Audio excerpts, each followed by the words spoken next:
Chapter 5.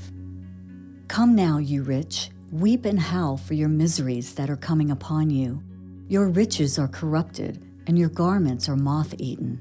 Your gold and silver are corroded, and their corrosion will be a witness against you, and will eat your flesh like fire. You have heaped up treasures in the last days.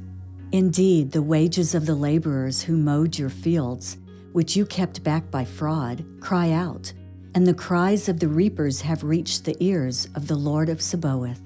You have lived on the earth in pleasure and luxury. You have fattened your hearts as in a day of slaughter. You have condemned, you have murdered the just. He does not resist you. Therefore be patient, brethren, until the coming of the Lord. See how the farmer waits for the precious fruit of the earth, waiting patiently for it until it receives the early and latter rain. You also be patient. Establish your hearts, for the coming of the Lord is at hand. Do not grumble against one another, brethren, lest you be condemned. Behold, the judge is standing at the door. My brethren, take the prophets who spoke in the name of the Lord as an example of suffering and patience. Indeed, we count them blessed who endure. You have heard of the perseverance of Job and seen the end intended by the Lord, that the Lord is very compassionate and merciful. But above all, my brethren, do not swear, either by heaven or by earth, or with any other oath. But let your yes be yes, and your no, no, lest you fall into judgment. Is anyone among you suffering? Let him pray. Is anyone cheerful?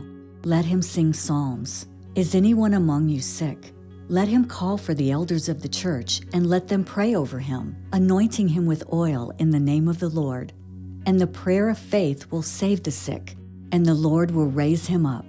And if he has committed sins, he will be forgiven.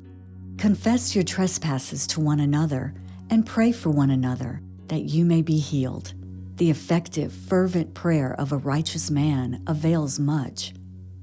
Elijah was a man with a nature like ours, and he prayed earnestly that it would not rain, and it did not rain on the land for 3 years and 6 months.